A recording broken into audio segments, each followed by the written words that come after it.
अस्सलाम वालेकुम एवरीवन। हम एक्सरसाइज 1B का क्वेश्चन नंबर 1 करेंगे। Find the highest common factor of each of the following sets of numbers. A है हमारे पास 12 एंड 30। अब हाईएस्ट कॉमन फैक्टर के लिए हम अलग अलग से भी इनके फैक्टर्स फाइंड करके इनका कॉमन निकाल सकते हैं और इकट्ठे भी कर सकते हैं। मैं आपको इकट्ठा करना सिखाऊंगी। 2 से करते हैं। 2 6 ज़ा 12, 2 15 ज़ा 30। अब ये दोनों HCF में हमें एक ऐसा नंबर लेना होता है जो दोनों के साथ मल्टीप्लाई होता हो। 2 अब दोनों के साथ हो रहा था, अब 2 दोनों से नहीं हो रहा क्योंकि 6 तो आता है लेकिन 15 नहीं आता। अलबत्ता 3 हो रहा है तो 3 से कर लेते हैं। 3 2 ज़ा 6 और 3 5 ज़ा 15। अब दोनों नंबर्स ऐसे आ गए हैं जो किसी एक टेबल में नहीं आते हैं। तो जब किसी एक टेबल में नहीं आते मीन्स कि हमने HCF का प्रोसेस स्टॉप कर देना है और अब हमने HCF सॉल्व कर लेना है बस इन्हीं दो फैक्टर से जो हमने कॉमन फाइंड किए थे। 2 multiply by 3 equals to 6। This is your answer. Similarly हम B देखते हैं। B is 84 and 156। 84 एंड 156 का भी हम इसी तरह फैक्टर्स निकालेंगे। कॉमन फैक्टर्स निकालेंगे। अब दोनों 2 से होते हैं तो 2 4 ज़ा 8, 2 2 ज़ा 4, 2 7 ज़ा 14 16, 2 8 ज़ा 16। अभी भी 2 से होते हैं। 2 2 ज़ा 4, 2 1 ज़ा 2 और 2 3 ज़ा 6 18, 2 9 ज़ा 18। अब ये 2 से नहीं होते, 3 से होते हैं। 3 7 ज़ा 21 और 3 1 ज़ा 3, 3 3 ज़ा 9। अब ये दोनों प्राइम नंबर्स आ गए। इट मीन्स ये किसी के टेबल में नहीं आएंगे, अपने ही टेबल में आएंगे।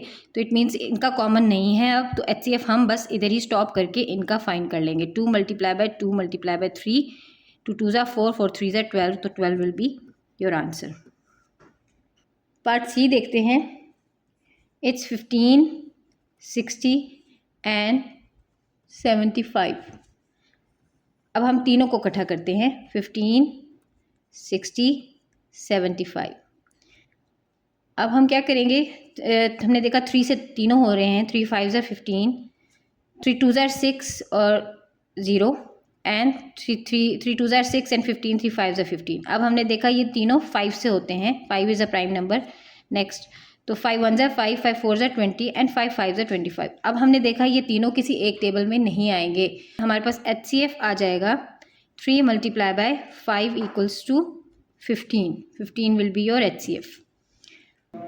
पार्ट D देखते हैं। 77 91 एंड 143। अब अगर आप इसको देखें 77 91 एंड 143 को, तो ये अब 11 के टेबल में आता है, ये भी 11 के टेबल में आता है लेकिन ये नहीं आता। उसके बाद हमारे पास ये हमारे पास 7 के टेबल में आता है लेकिन ये भी 7 के टेबल में आता है लेकिन ये नहीं आता। तो हम इनको सारे टेबल्स में भी चेक कर लें तो ये किसी टेबल में भी नहीं आ रहे, किसी भी प्राइम नंबर में नहीं आ रहे इकट्ठे। कोई इसमें आ रहा है, कोई इसमें आ रहा है, तो मतलब कि तीनों का कोई कॉमन नहीं है। तो हमने 1 से ही कर देना है। 177 91 143 and HCF will be 1। HCF के लिए हमें तीनों का एक कॉमन फैक्टर फाइंड करना होता है और इसमें कोई कॉमन फैक्टर नहीं है। That's why HCF is equals to 1। Question number 2 देखते हैं। Find the lowest common multiple of each of the following sets of number. Part A is 24 and 30। अब हमने LCM फाइंड करना है। LCM में हम क्या करते हैं, HCF में हमने कॉमन लेना होता था हाईएस्ट, और LCM में हमने लीस्ट जो है वो कॉमन मल्टीपल लेना होता है। मतलब कि ऐसा कोई नंबर जो इन दोनों के टेबल्स में आता है।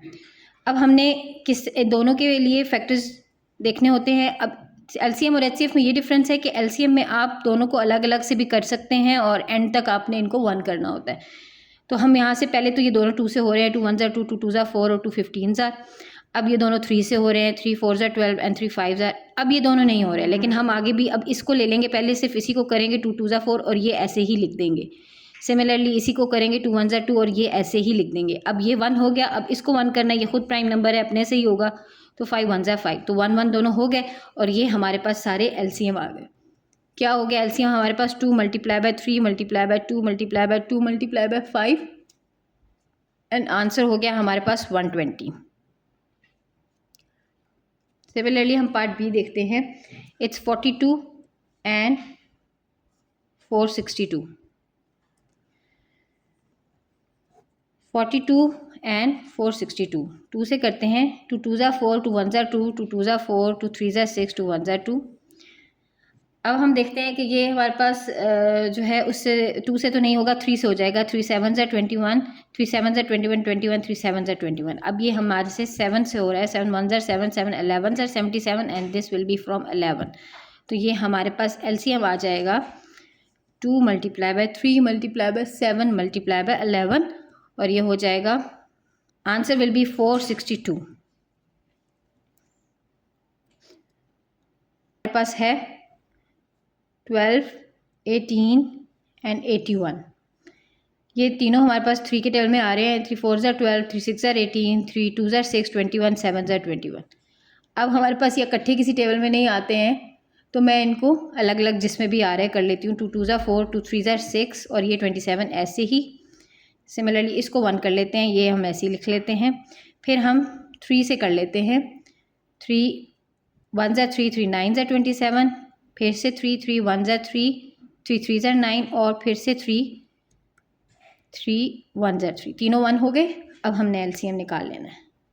एलसीएम हो जाएगा हमारे पास 3 multiply by 2 multiply by 2 multiply by 3 multiply by 3 multiply by 3। तो answer will B 324। Part D देखते हैं। 63, 80 एंड 102। 63, 80 एंड 102 ये 2 से नहीं होते। 3 से हम देख लेते हैं, 3 से हो जाएंगे।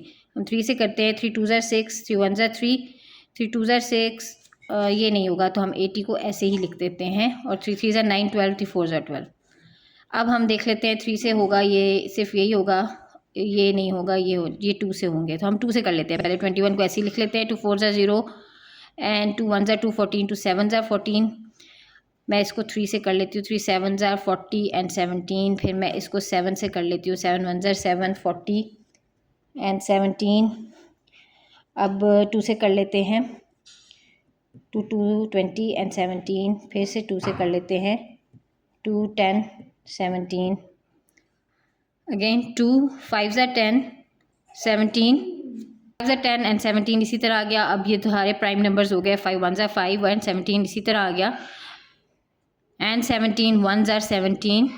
तो सारे जो है वो अभी हमारे पास 1 हो गए। तो एलसीएम हो गया हमारे पास 2 multiply by 3 multiply by 3 multiply by 7 multiply by 2 multiply by 2 multiply by 2 multiply by 5 multiply by 17।